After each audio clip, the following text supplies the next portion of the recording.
jangan asal masuk mas, tunggu panas dulu. Gitu katanya suami yang disampaikan oleh istri-istri Anda. Jangan asal masuk katanya ya. Nah ini memang benar, sama percis. Teteh pernah membaca di dalam salah satu referensi kitab, di dalam kitab Fathul Izar. Di sana menerangkan ada adab-adaban bagi pasangan suami istri ketika hendak melakukan ibadah.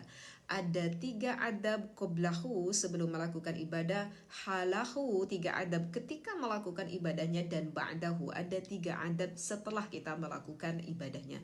Jadi kalau di total ada 9 adab yang harus kita ketahui. Nah sekarang Teteh ingin sedikit membahas dari qoblahunya dulu, sebelumnya dulu. Yang pertama itu adalah fataqdimul mula'abah.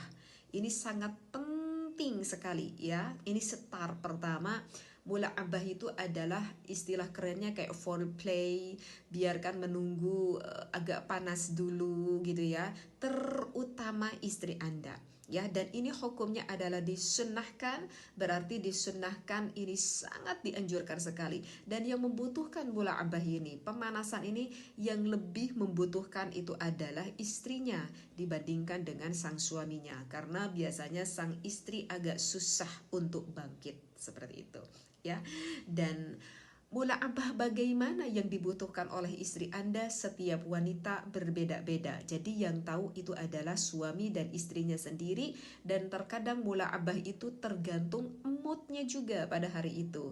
Maka ini dianjurkan suami kita itu harus sabar dan juga harus kreatif. Artinya ya harus mengkorek, mencari tahu dulu, istriku saat ini mula'abah apa yang kamu butuhkan. Kurang lebih ya seperti itu. Agar apa mula'abah ini? Agar liyatiba qalbaz zaujah, agar nanti hati sang istrinya merasa nyaman. Kalau nanti perasaan hati istrinya merasa nyaman, nanti biasanya sang istri akan melakukan pergerakannya dengan sendiri dan akan memberikan kode-kode tertentu kepada sang suaminya kalau aku sudah siap didalami. Mungkin paham maksud ini ya. Dan untuk adab yang kedua itu adalah mura'atu halal jima'i. Sang suami harus memperhatikan akan posisinya ketika melakukan ibadah tersebut. Memang di dalam pandangan fikih boleh bebas dengan mau gaya apapun, monggo silakan. Kecuali satu ya, lewat lubang belakang itu yang diharamkan, hanya itu saja. Tetapi bukan berarti ini semuanya gayanya bebas sehingga tidak memperhatikan kenyamanan sang suami, maksudnya sang istrinya. Bisa aja kan dengan gaya ini sang istrinya merasa tidak nyaman atau kesakitan. Jadi jangan egois, nyaman sendiri.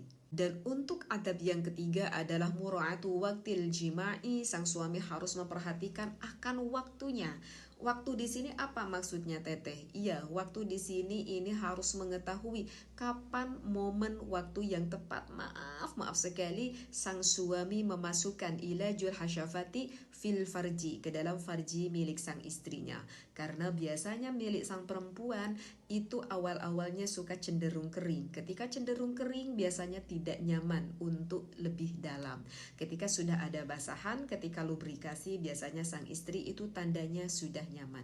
Nah ini yang harus diperhatikan oleh sang suaminya. Dan ada satu poin yang ingin Teteh sampaikan kepada suami dan juga istri, bahwa melakukan hubungan ini merupakan salah satu bagian dari ibadah. Allah meridhoi kalian dengan memberikan pahala yang begitu besar, luar biasa.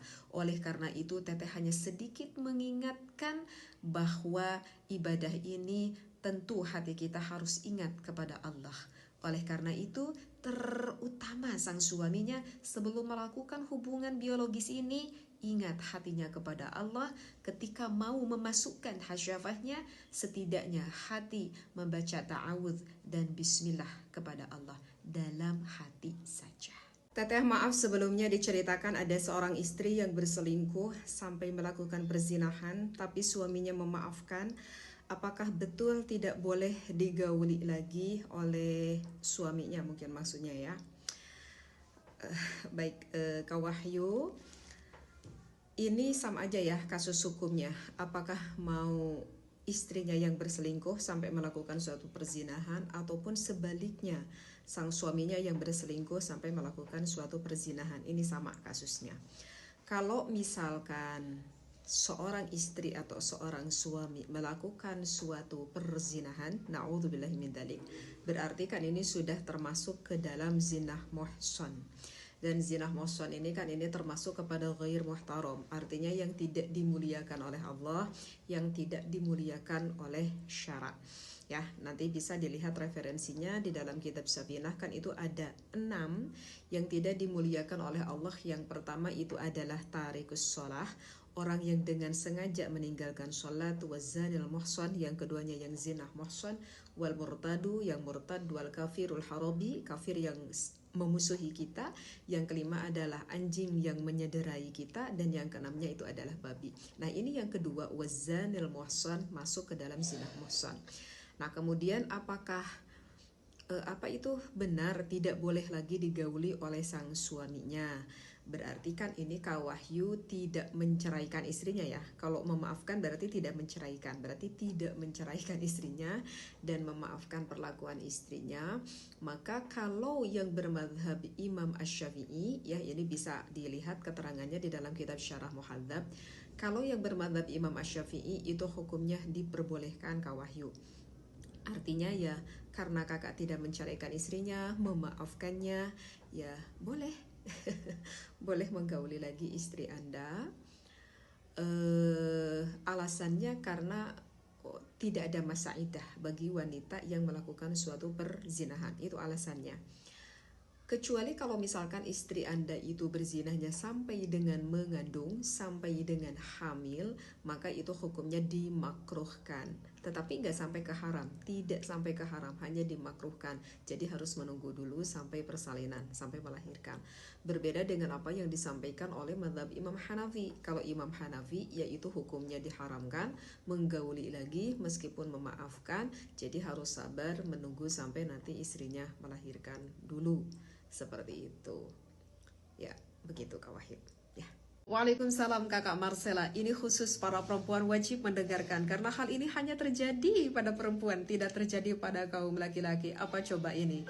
Teteh lagi sholat terus keluar angin lewat vagina. Apakah batal sholat dan wudhunya? Baik Kakak Marcella. Ini yang disebut dengan istilah kuif ya Kakak Marcella, yaitu mengeluarkan angin dari area kemaluan vagina sang istrinya, maaf, dan biasanya tidak mengeluarkan khas aroma ataupun tidak mengeluarkan khas rasa. Jadi biasanya tidak bau ya kalau mengeluarkan angin dari area depan ini atau kubul ini. Dan biasanya Kakak Marcella, hal ini tuh terjadi kepada sosok perempuan yang sudah menikah, apalagi yang sudah melahirkan.